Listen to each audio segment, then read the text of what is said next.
Bismillahirrahmanirrahim. Assalamualaikum warahmatullahi wabarakatuh. Selamat malam semuanya. Salam sejahtera untuk kita semua. Izinkan saya untuk memperkenalkan diri saya. Saya Sela Arinda, selaku moderator pada debat kali ini, akan memimpin jalannya debat pada kesempatan kali ini. Di sini saya akan membacakan aturan yang harus ditaati oleh peserta debat. Yang pertama adalah peserta debat diberikan waktu selama 7 menit untuk menyampaikan argumennya masing-masing. Lalu peserta debat harus memberikan argumen dengan bahasa atau kalimat yang sopan dan tidak mengandung unsur sara. Nah, di sini mosi yang kita angkat yaitu maraknya penggunaan aplikasi TikTok membuat generasi milenial menjadi semakin kreatif berkarya. Nah, langsung saja kita mulai. Sebelum kita mulai, di sini terdapat 2 tim, yaitu tim afirmasi dan tim oposisi. Ada juga juri yang akan menilai jalannya debat pada kesempatan kali ini, dan juga tim kita yang akan memberikan peserta dalam menyampaikan argumennya. Yang pertama, saya persilakan kepada tim afirmasi untuk menyampaikan argumennya. Baik, terima kasih kepada moderator karena telah memberikan kesempatan kepada saya. Sebelumnya, Dewan Juri yang terhormat, izinkanlah saya untuk memperkenalkan anggota dari tim afirmasi terlebih dahulu dan juga memberikan gambaran tugas-tugas dari masing-masing pembicara. Saya, Ajeng Sri Rahayu, sebagai pembicara pertama yang bertugas untuk mendefinisikan mosi, latar belakang, dan juga memberi argumen. Kemudian yang kedua ada Mbak Yogi Catur Nugrahini selaku pembicara kedua yang bertugas untuk beri sanggahan dari tim lawan atau tim oposisi dan memberi argumen. Kemudian yang ketiga ada Mbak Tiara Zahra Halika selaku pembicara ketiga yang bertugas untuk memperkuat argumen, mengambil poin utama dari tim sebelumnya dan juga memberi contoh. Mosi yang diangkat dari parlemen adalah maraknya penggunaan aplikasi TikTok membuat generasi milenial menjadi semakin kreatif untuk berkarya. Seiring dengan berjalannya waktu, teknologi semakin pesat berkembang dalam berbagai aspek kehidupan, tak terkecuali teknologi, informasi, dan komunikasi. Berbicara tentang perkembangan teknologi, beberapa tahun ke belakang ini Indonesia digemparkan dengan aplikasi yang bernama TikTok. TikTok itu adalah aplikasi pembuat video yang berasal dari Tiongkok alias China yang mulai diperkenalkan pada tahun 2017. Aplikasi ini dimanfaatkan penggunanya untuk membuat musik video, lip sync, dan juga lain-lain, tergantung dengan kreativitas penggunanya. Video yang dibuat juga biasanya berdurasi pendek dan bisa diberikan efek yang unik serta menarik. Yang lebih menariknya lagi, cara penggunaannya itu juga bisa dibilang tidak sulit alias mudah digunakan. Dewan Juri yang terhormat, saya setuju dengan mosi yang mengatakan bahwa maraknya penggunaan aplikasi TikTok membuat generasi milenial menjadi semakin kreatif untuk berkarya. Di masa pandemi ini, aplikasi TikTok ini dimanfaatkan oleh kaum milenial untuk mengembangkan kreativitas mereka tak terkecuali para pelajar. Nah, di masa pandemi ini, di mana seorang siswa atau pelajar diharuskan untuk tetap di rumah saja, pasti mereka akan mencapai titik di mana mereka jenuh, mereka lelah dengan keseharian mereka yang berada di rumah yang hanya itu-itu saja. Nah, maka dari itu, TikTok ini menjadi semacam solusi bagi mereka untuk mengembangkan kreativitasnya seperti menari dan juga bernyanyi. sehingga mereka juga masih bisa tetap berkarya dengan aplikasi TikTok ini walau sedang terhimpit oleh keterbatasan yakni pandemi. Contohnya saja ada pelajar di desa saya yang mereka menggunakan TikTok untuk mengembangkan kemampuan menari mereka. Tidak hanya tarian dance yang modern saja, mereka juga berlatih dan mengembangkan tarian tradisional. Sehingga TikTok ini juga bisa dimanfaatkan sebagai ajang untuk melestarikan tarian tradisional. Tidak hanya itu saja Dewan Juri yang terhormat, di era 4.0 ini pelajar juga harus pintar-pintar untuk memanfaatkan media yang ada. Selain itu, selain untuk ajang menari, TikTok juga bisa dimanfaatkan untuk media pembelajaran mengenai materi-materi yang dikemas secara kreatif dan menarik. Hal ini juga diberi sambutan hangat oleh Kemendikbud mengenai aplikasi TikTok sebagai media pembelajaran guna mengasah kreativitas siswa atau remaja sekarang. Karena kita tahu bahwa sekarang ini siswa lebih tertarik belajar melalui media yang menarik, salah satunya adalah TikTok daripada menggunakan buku. Oleh karena itu, Dewan Juri yang terhormat, dapat disimpulkan bahwa aplikasi TikTok ini membuat generasi milenial semakin kreatif untuk berkarya. Sekian dari saya, terima kasih. Saya persilahkan kembali kepada moderator.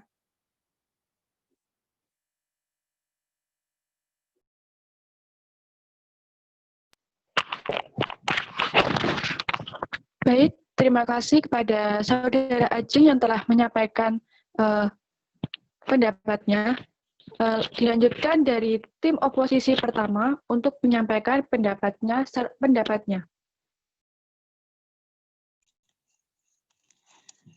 Baik, terima kasih kepada moderator yang telah memberikan kesempatan kepada saya. Sebelumnya, izinkan saya untuk memperkenalkan diri dan juga memperkenalkan kami tim oposisi. Sebelumnya, perkenalkan nama saya Muhammad Iqbal Khaironahya sebagai pembicara 1. Di sini saya bertugas untuk menyampaikan pembagian kerja, lalu menyanggah argumen pembicara 1 tim afirmasi, lalu memberikan kesimpulan. Dan yang kedua ada Nurina Amali Hasifah sebagai pembicara 2 yang bertugas untuk menguatkan argumen pembicara 1, lalu menyanggah argumen pembicara 2 tim afirmatif dan memberikan kesimpulan.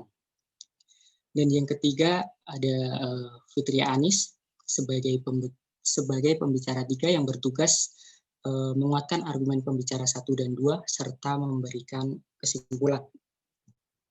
Baik, Dewan Juri yang terhormat, mosi yang kita angkat kali ini kita semua sudah tahu, sudah dipaparkan oleh moderator juga pembicara 1 tim afirmatif, yaitu menyebutkan bahwa maraknya aplikasi TikTok membuat generasi milenial menjadi semakin kreatif dalam berkarya. Baik, di sini saya sangat tidak setuju dengan mosi yang diangkat, juga argumen dari pembicara 1 yang tadi saya sedikit mengulas bahwa pembicara 1 menyebutkan bahwa TikTok adalah solusi. Baik, di sini saya sangat tidak setuju. Menurut saya TikTok ini bukanlah solusi, karena justru TikTok ini dapat merusak moral penerus bangsa ini. Alasannya sangat sederhana, karena kini TikTok melibatkan banyak anak kecil dalam pembuatan videonya. Selain itu, banyak sekali anak kecil yang membuat video ini hanya untuk mendapat respon dari netizen dengan cara bernyanyi lalu berakting seperti orang dewasa. Ini dapat menyebabkan mereka menjadi bertumbuh namun tidak mengikuti alur sebayanya. Yang dimaksud alur sebayanya di sini adalah seharusnya mereka itu belajar tentang kebudayaan Indonesia, lalu ada lagu-lagu daerah dan lain-lainnya. Bukanlah hanya sebatas membuat video saja hanya untuk mendapat respon dari netizen. Lalu menurut saya TikTok ini adalah aplikasi yang sangat membahayakan mereka nantinya, karena mereka dapat meniru aksi-aksi yang tidak pantas atau senonoh yang kita tahu bahwa TikTok ini juga masih tersebar di dunia ini, di dunia maya ini. Banyak sekali konten negatif yang masih ada di sana. Hal ini dikarenakan para anak kecil atau remaja ini dapat mengakses TikTok ini dengan bebas, yang nantinya akan berakhir meniru tanpa landasan budaya Indonesia yang kita tahu semua sangat terkenal luhur dan juga mengutamakan sopan santun. Tentu jika hal itu terus terjadi, bukan tidak mungkin nantinya penerus bangsa ini menjadi penerus bangsa yang gagal, di mana di negara lain sudah berproses memproses cikal bakalnya dengan diikutkan banyak ke olimpiade, kejuaraan internasional, sedangkan kita hanya sibuk membuat video TikTok ini. Selanjutnya, saya tegaskan kembali, saya tidak setuju dengan mosi yang diangkat kali ini dan juga pendapat atau argumen dari pembicara satu tim afirmatif, di mana TikTok ini sangat rawan melukai moral dan juga mentalitas dari penerus bangsa ini, di mana di sana dapat terjadi sebuah kekerasan ataupun diskriminasi. Kita lihat pada Undang-Undang Nomor 35 Tahun 2014 yang menyebutkan bahwa setiap anak berhak atas kelangsungan hidup, tumbuh dan berkembang serta berhak atas perlindungan dari kekerasan dan diskriminasi. Di sini saya menggarisbawahi pada kalimat perlindungan dari kekerasan dan diskriminasi, di mana kita tahu TikTok ini sangatlah berbahaya. Kenapa berbahaya? Jika kita semua tahu bahwa netizen Indonesia ini bisa dibilang netizen yang barbar. Barbar dalam hal ini adalah jika tidak sesuai dengan apa yang diinginkan netizen itu, nantinya akan berbuah hujatan. Nah, hujatan ini yang dapat berakibat pada kekerasan dan juga diskriminasi. Karena kita tahu kekerasan bukan hanya tentang kekerasan fisik, tapi juga dapat tentang kata-kata atau untayan kata lah. Oleh sebab itu, aplikasi ini tentu sangat berbahaya, di mana kita tahu anak kecil atau remaja itu memiliki mentalitas yang belum membaja, belum kuat.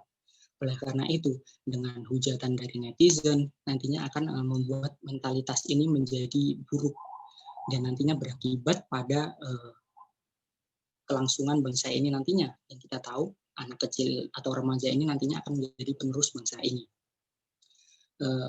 Oleh sebab itu, seharusnya pemerintah harus membatasi setiap pengguna yang menggunakan aplikasi TikTok ini dengan membuat batasan umur atau apalah, sehingga para anak kecil ataupun remaja tidak sebebas sekarang ini yang mengakses video TikTok yang kita tahu banyak sekali unsur negatif juga di sana.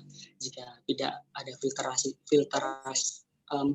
dengan jelas, dengan baik, si moderator, mungkin generasi ini gagal. Terima kasih. Saya kembalikan lagi pada moderator.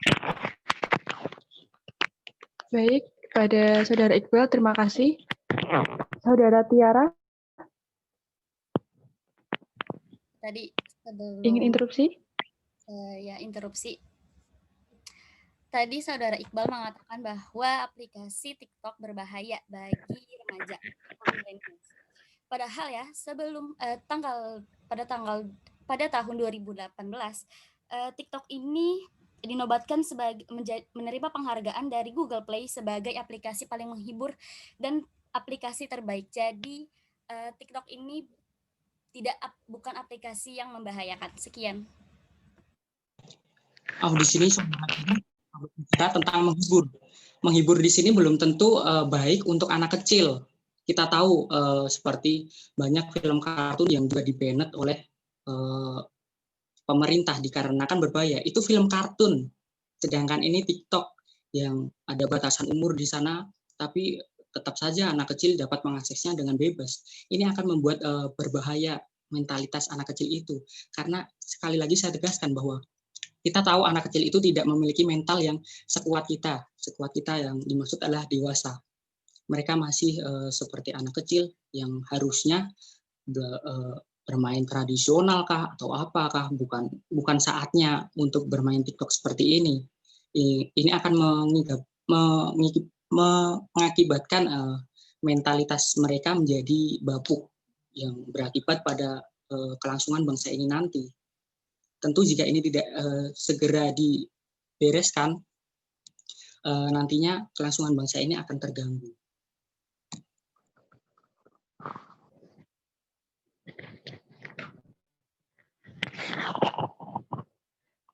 Baik, terima kasih kepada Saudara Tiara yang telah menyampaikan pendapatnya, dan juga kepada Saudara Iqbal yang telah menyampaikan pendapat dari tim oposisi pertama.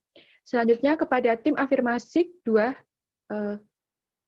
menyampaikan pendapat dan juga sanggahan dari tim oposisi pertama. Waktu dan tempat saya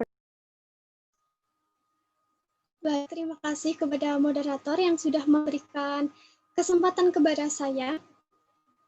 Saya Yogi Jatunugraheni selaku pembicara kedua dari tim afirmasi izin menanggapi terkait argumen yang disampaikan oleh pembicara pertama dari tim oposisi.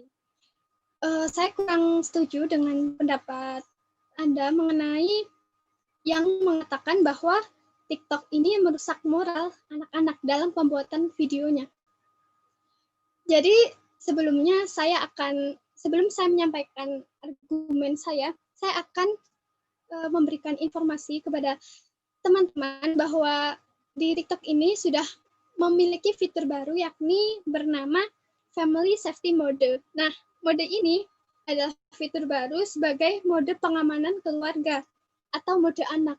Jadi ketika para pengguna TikTok sudah mengaktifkan mode ini, maka manfaat dari mode ini adalah bisa membatasi dan orang tua bisa membatasi dan memantau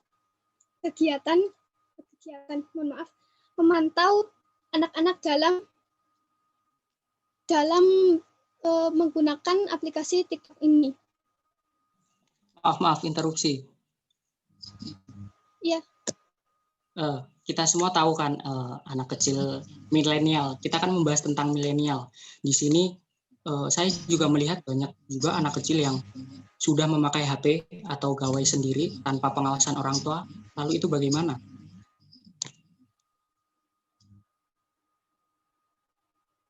Nah, subjek dalam perdebatan kali ini yaitu adalah milenial dan TikTok. Nah, namun kita sekarang membahas anak-anak ya. Nah, jadi saya belum selesai menyampaikan fitur Family Safety Mode ini. Nah, manfaat dari fitur ini adalah kita bisa membatasi anak-anak untuk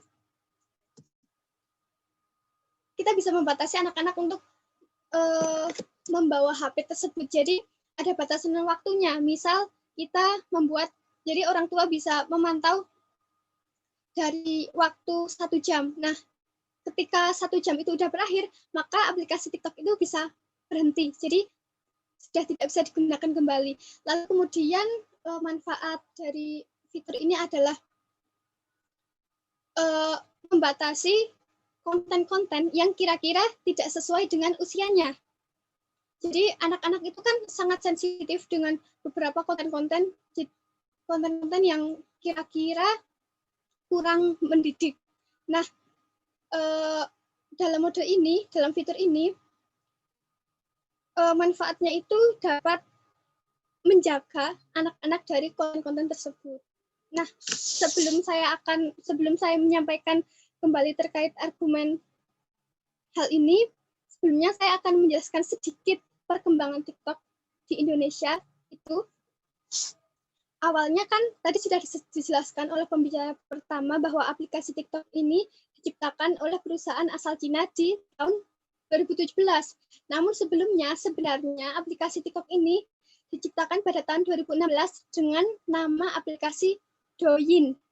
Nah, karena di negara asalnya itu aplikasi Douyin ini berkembang dengan pesat selama setahun dari 2016 sampai 2017, akhirnya aplikasi Douyin ini melakukan ekspansi keluar Cina pada tahun 2017 dengan nama aplikasi TikTok. Nah, aplikasi TikTok di Indonesia itu juga sempat melejit dan viral waktu itu pada tahun 2018. Namun pada tahun tersebut berujung pada pemblokiran aplikasi dikarenakan ada beberapa laporan mengenai konten-konten negatif. Nah, hingga akhirnya TikTok ini dinonaktifkan oleh Kemenkominfo Indonesia. Nah, namun setelah itu perusahaan TikTok asal Cina melakukan diskusi dengan pemerintah Indonesia dengan beberapa peraturan. Nah, peraturan tersebut salah satunya yaitu perusahaan TikTok ini akan melakukan pengawalan apabila terjadi konten-konten negatif yang menyebar. Jadi perusahaan TikTok sudah merekrut beberapa pegawai untuk memantau konten-konten yang beredar di aplikasi TikTok ini sehingga memastikan agar tidak tersebar. Nah, selanjutnya peraturan yang dilakukan perusahaan TikTok bersama pemerintah Indonesia yaitu penyaringan komentar negatif. Jadi di dalam persetujuan antara perusahaan TikTok dengan Indonesia itu ada beberapa aturan yaitu dengan penyaringan komentar. Nah, apabila ketika ada hujatan-hujatan yang mungkin bermakna kasar, itu kemungkinan akan tidak terkirim di laman komentar tersebut. Nah, jadi saya kurang setuju dengan pendapat Anda yang mengatakan bahwa TikTok ini dapat merusak moral. Nah, lanjutkan argumen dari tadi saudara belum menjawab pertanyaan saya, Dima. Bagaimana jika kita tahu milenial sekarang ini banyak sekali gawai yang ia pakai tanpa pengawasan orang tua. Lantas itu bagaimana? Tadi belum saudara jawab. Lalu saya sedikit mengkritisi kata-kata Anda, di mana menyebutkan bahwa beberapa pegawai mengawasi. Beberapa, sementara pengguna TikTok ini ada ribuan bahkan jutaan. Apakah itu mampu mengawasi berbagai pengguna TikTok yang ada di Indonesia ini?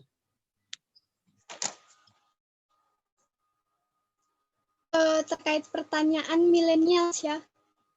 Millennials itu apa sih? Umur usia millennials itu dari usia apa? Kenapa kita dikatakan millennials? Jadi millennials itu adalah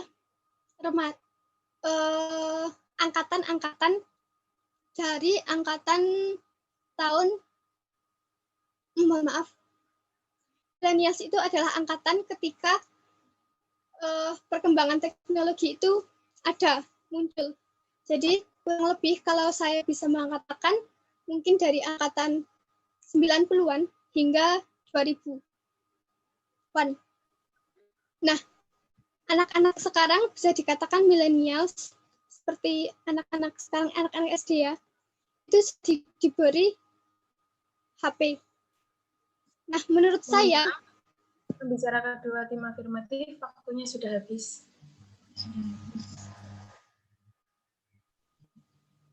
Baik, terima kasih. Baik, terima kasih pada Saudara Yogi Catur yang telah menyampaikan pendapatnya dan juga sanggahan terhadap pendapat dari tim oposisi pertama yaitu Muhammad Iqbal. Nah, selanjutnya saya persilakan kepada tim oposisi 2 untuk menyampaikan pendapatnya. Waktu dan tempat saya persilakan.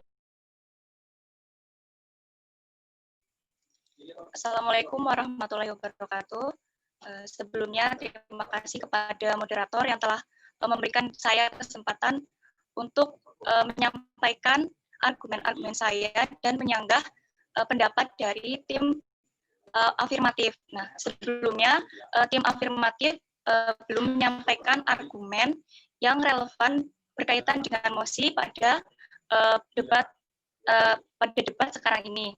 Nah, maka dari itu saya akan menyampaikan argumen-argumen dari tim oposisi yang relevan dengan mosi pada debat kali ini. Pesatnya kemajuan teknologi membuat banyak hal terjadi. Seperti misalnya aplikasi TikTok yang kini sangat digandrungi para generasi muda. Munculnya aplikasi ini tentu membawa dampak dalam kehidupan. Nah, ada beberapa dampak yang ditimbulkan dari aplikasi TikTok ini. Salah satunya adalah dampak negatif. Yang pertama yaitu meningkatkan rasa narsisme pada remaja. Nah, tingkat rasa narsisme di kalangan remaja semakin tinggi setelah adanya aplikasi TikTok. Mereka rela melakukan hal apa saja demi meraih angka like atau komen yang fantastis tanpa memperdulikan apakah video yang dibuatnya itu pantas atau tidak ditonton. Nah, berdasarkan pengamatan saya di media sosial, ternyata ada banyak sekali video yang diunggah tanpa memikirkan siapa penontonnya, usia berapa, pertimbangan dan pertimbangan lainnya. Nah, dan anak-anak sekarang ini akan mudah menemukan video-video yang tidak pantas tersebut dikarenakan aplikasi TikTok ini belum terdapat filter batasan usia, sehingga video yang diunggah di TikTok belum terseleksi dengan baik, sehingga dapat ditonton oleh para generasi milenials. Nah, contoh-contoh video yang tidak senonoh menurut yang sudah saya amati yaitu misalnya seorang wanita yang menggunakan pakaian minim atau baju crop yang bergoyang atau menari dengan erotis, yang mana ini menuju ke pornografi. Tentu anak-anak yang melihat video TikTok ini akan terganggu karakternya dan tentu berpengaruh terhadap moralnya. Yang kedua, hilangnya rasa malu. Maraknya video TikTok yang bertebaran di media sosial membuat para penggemar TikTok tenggelam dalam keasikan dunia TikTok. Nah, semakin lama mereka tenggelam menikmati video TikTok, pendidikan karakter yang diberikan oleh sekolah atau guru kepada muridnya seakan-akan luntur dan tidak berfungsi sesuai fungsinya, yang menimbulkan kurangnya etika serta akhlak mulia seorang peserta didik. Nah, contoh nyata hilangnya rasa malu yang saya temukan di video-video TikTok yang sudah saya tonton adalah anak-anak sekolah atau para pelajar bergoyang secara bergerombol di tengah jalan atau lapangan menggunakan seragam sekolah tanpa memperdulikan lingkungan sekitarnya. Selain itu, ada contoh lain, misalnya seorang murid yang ketika dalam pembelajaran online misalnya banyak sekali ditemukan video-video yang berkaitan dengan lelucon-lelucon yang diciptakan oleh para murid, yaitu seperti menggunakan filter-filter muka yang sekiranya lucu sehingga merusak konsentrasi dari para siswa lain. Yang ketiga, awal kemunduran suatu bangsa. Nah, dilansir dari catatan Najwa Shihab, hanya pendidikan yang bisa menyelamatkan masa depan. Nah, tanpa pendidikan, Indonesia tidak mungkin bertahan. Nah, melihat dari kenyataan saat ini, banyak anak-anak muda yang malas belajar atau membuang-buang waktunya karena mereka memilih untuk men-scroll video-video yang ada di TikTok dan membuat konten-konten video lucu yang mana hal itu bersifat sementara dan hanya membuang-buang waktu saja. Nah, untuk video TikTok yang mereka buat ini tentu tidak memberikan manfaat secara langsung apabila mereka membuatnya tidak sesuai dengan karakter siswa.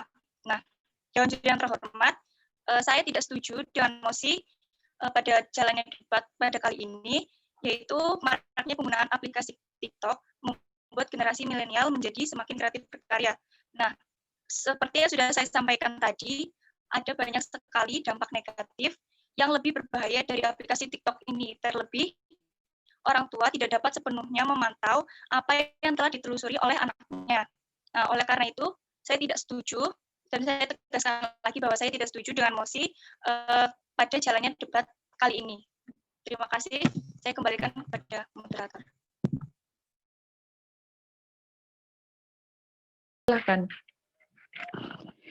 Baik, terima kasih pada Saudara Nurina yang telah menyampaikan pendapat dan juga sanggahan terhadap tim afirmatif 2.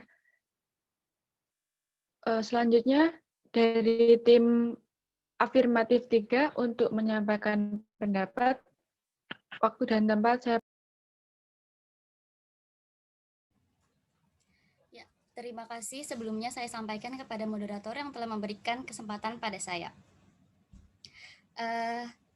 Di sini saya ingin menyampaikan yaitu mosi debat kali ini, yaitu maraknya penggunaan aplikasi TikTok membuat generasi milenial menjadi semakin kreatif berkarya. Saya sebagai pembicara 3 setuju dengan mosi. Saya juga tidak setuju dengan pernyataan yang telah disampaikan tim oposisi 1 dan 2. Bahwa aplikasi TikTok berbahaya. TikTok ini tidak berbahaya bagi millennials karena sebenarnya ini akan itu terjadi apabila individu tersebut tidak mengerti bagaimana cara meningkatkan kreativitasnya melalui aplikasi tersebut dan bagaimana cara bermain aplikasi tersebut dengan benar. Hal ini juga tidak akan terjadi apabila orang tua dapat mengawasi dan membatasi kegiatan anak-anaknya. Seperti yang telah disampaikan rekan setim saya sebelumnya bahwa TikTok dapat meningkatkan kreativitas. Selain itu bisa menjadi hiburan di kala penat dan membuat tubuh lebih sehat yang disebabkan adanya gerakan tubuh. Ini memang benar. Terlebih bila kita berusaha untuk membuat video dengan gerakan yang sempurna, maka sudah pasti kita akan mengulang dan menyebabkan badan yang bergerak seperti berolahraga. Melalui aplikasi TikTok bagi millennials memang dapat meningkatkan dan mengekspresikan kreativitasnya, khususnya dalam pembuatan video. Aplikasi TikTok sendiri merupakan platform untuk membuat video dengan efek spesial dan unik dengan mudah. Ini tentunya menjadi sebuah hal yang dapat menjadi peluang bagi millennials, terutama yang berkecimpung di dunia teknologi.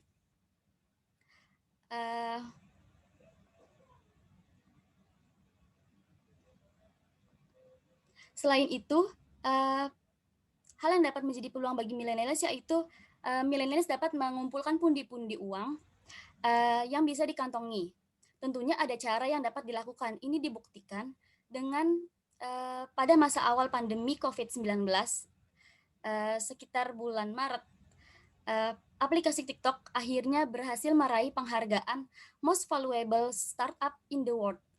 Jadi jelas bahwa seseorang yang berlaku tidak wajar itu yang telah disampaikan oleh oposisi 1 dan oposisi 2 tidak benar, karena dirinya lah yang tidak bisa meningkatkan kreativitasnya pada aplikasi tersebut dan tidak bisa menggunakannya dengan benar. Contoh nyata dalam penggunaan TikTok adalah seperti pada influencer Indonesia, yaitu yang mengunduh aplikasi TikTok seperti Rachel Fenya atau Reza Octavian yang kerap disapa Reza Arab, ini ikut menggunakan TikTok sebagai kreativitasnya. Selain itu, mereka juga membuat video yang lucu yang dapat membuat penontonnya itu tertawa.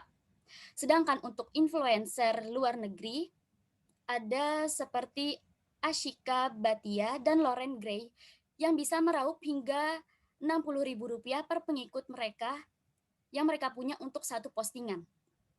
Jadi mereka melalui aplikasi ini, melalui kreativitas mereka, influencer dapat mengantongi uang dari pembuat aplikasi ini untuk sekali postingan sesuai berapa banyak pengikut mereka. Beberapa waktu aplikasi TikTok ini memang pernah dicekal pemerintah Indonesia. Namun pada 2018, TikTok menerima penghargaan dari Google Play sebagai aplikasi paling menghibur dan aplikasi terbaik yang membuktikan bahwa TikTok dapat meningkatkan kreativitas tentunya. Nah, ini tidak akan penghargaan ini tidak akan diberikan kepada TikTok apabila aplikasi ini terus dan selalu dinilai buruk. Jadi saya tekankan kembali bahwa saya setuju dengan mosi kali ini bahwa TikTok dapat membuat millennials meningkatkan kreativitasnya. Selain meningkatkan kreativitasnya, millennials dapat juga mengantongi pundi-pundi uang yang mereka dapatkan dari membuat video tersebut. Terima kasih.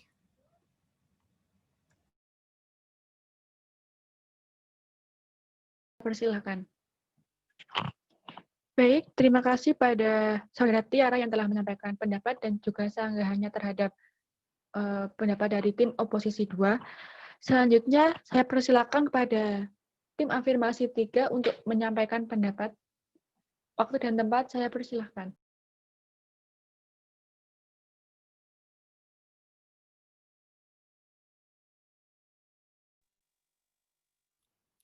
Baik, Assalamualaikum warahmatullahi wabarakatuh.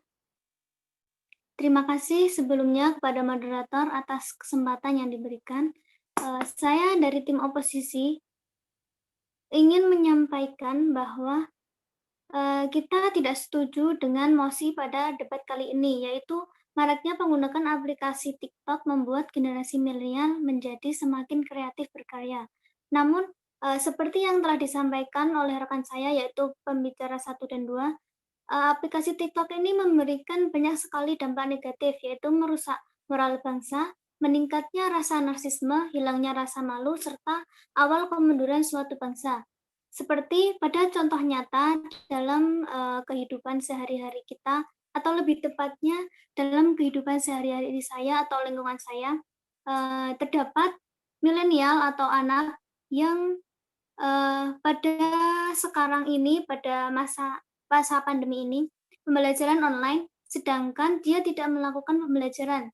Dia hanya membuat video-video dari menggunakan TikTok tersebut, berjoget-joget ria, sedangkan dia tidak memperhatikan pembelajarannya atau tugas-tugas yang diberikan oleh guru. Maka dari itu, contoh nyata tersebut dapat dapat merusak moral bangsa, yaitu pendidikan merupakan hal terpenting untuk menyelamatkan bangsa kita, sedangkan anak-anak atau generasi milenial kita malah berfokus untuk membuat video untuk kesenangannya, tetapi tidak mementingkan hak dan kewajibannya sebagai seorang siswa atau pelajar.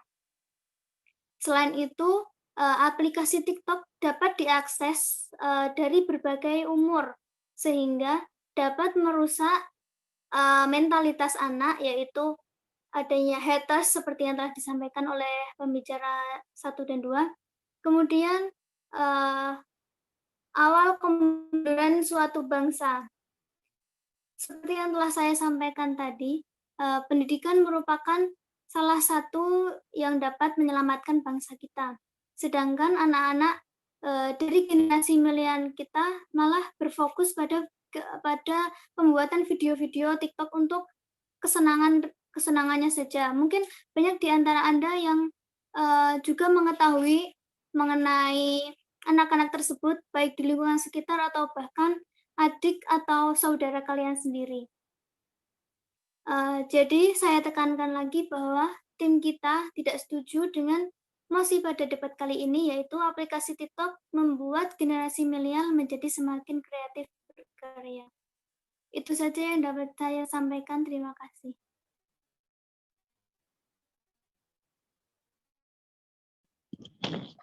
Terima kasih kepada Saudara Fitri Anis yang telah menyampaikan pendapatnya.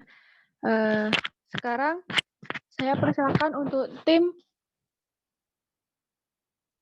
oposisi, salah satu perwakilan tim oposisi untuk menyampaikan pidato kesimpulan.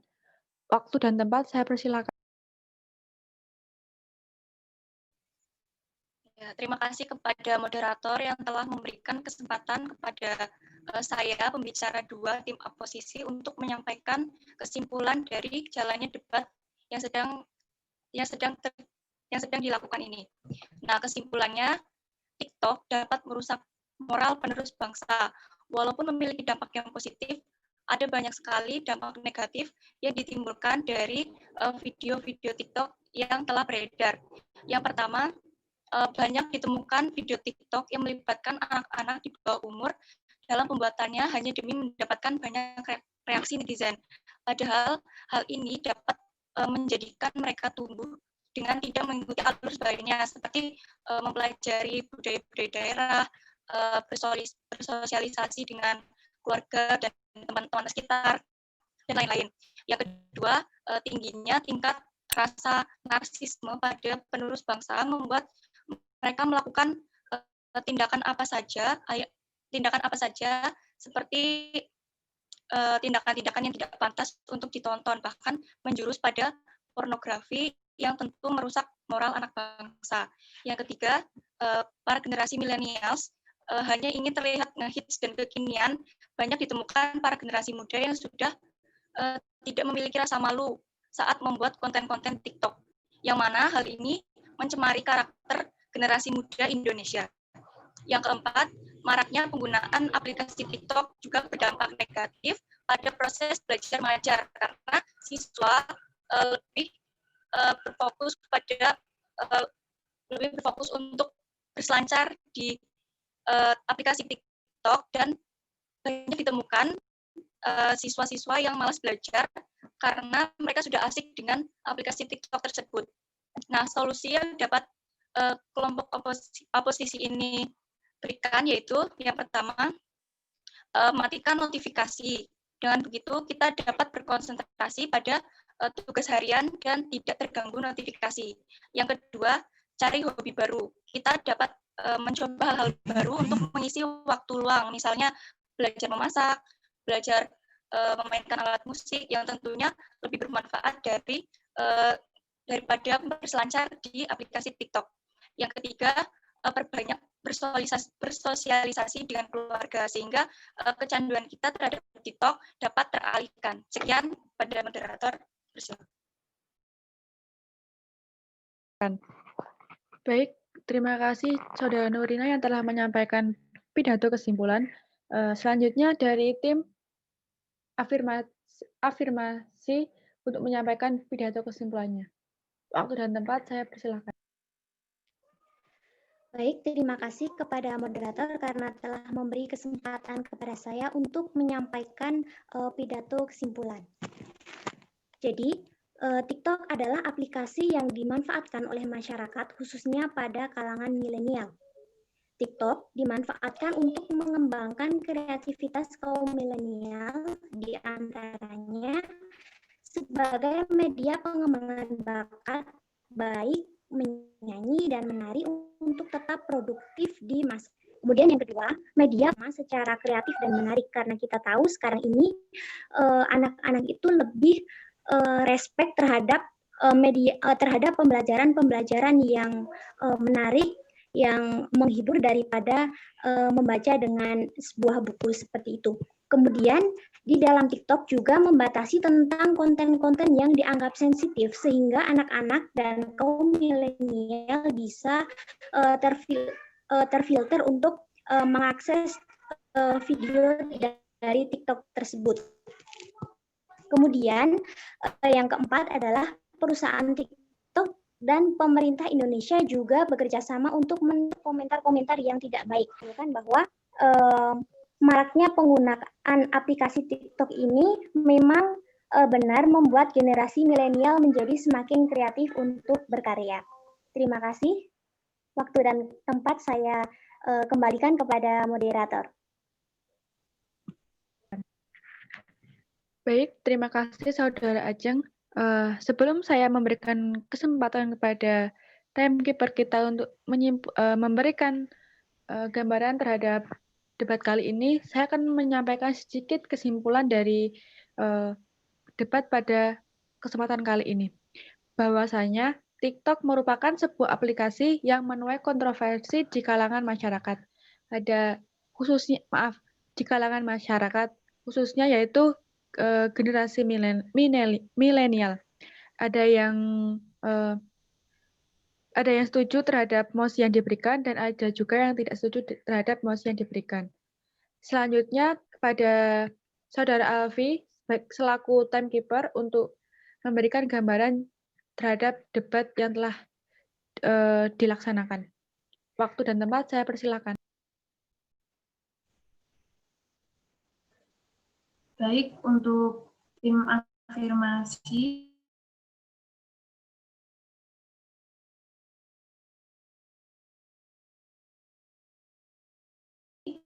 Pembicara 1 menghabiskan waktu 2 menit 46 detik. Pembicara kedua penuh menggunakan 7 menit 20 detik, 5 detik. Sedangkan pada tim oposisi, pembicara pertama menggunakan waktu 4 menit 45 detik, pembicara kedua menghabiskan waktu 3 menit 17 detik, pembicara ketiga 2 menit 36 detik. Sedangkan untuk kesimpulan dari tim oposisi yang pertama 2 menit 13 detik, dan untuk kesimpulan tim afirmatif menghabiskan waktu 1 menit 28 detik. Sekian, terima kasih.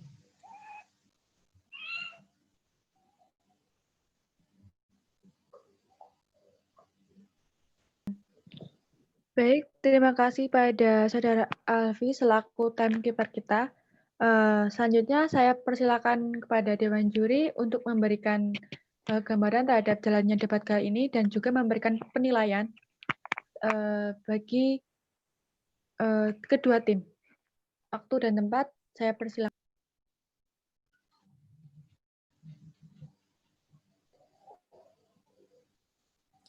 Baik, terima kasih dari tim afirmasi dan tim oposisi yang sangat luar biasa dalam debat kali ini.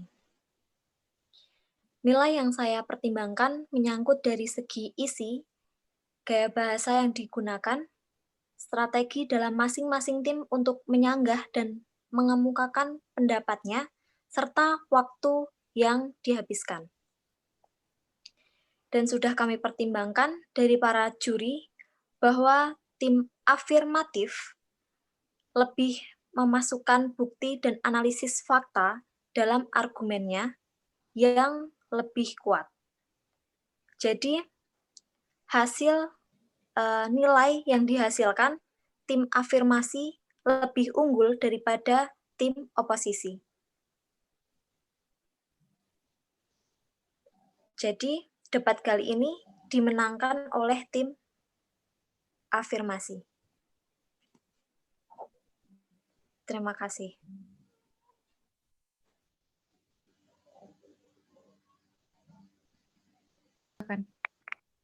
Baik, terima kasih kepada Dewan Juri yang telah memberikan penilaian terhadap jalannya debat pada kesempatan kali ini.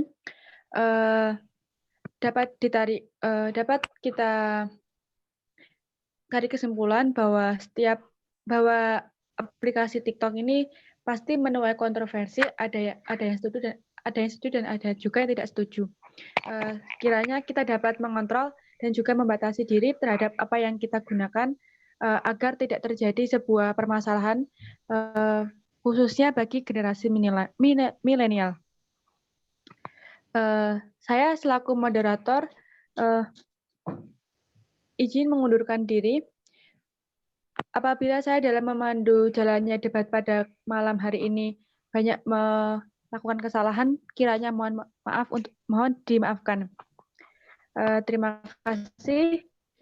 Saya tutup debat pada kesempatan warahmatullahi wabarakatuh.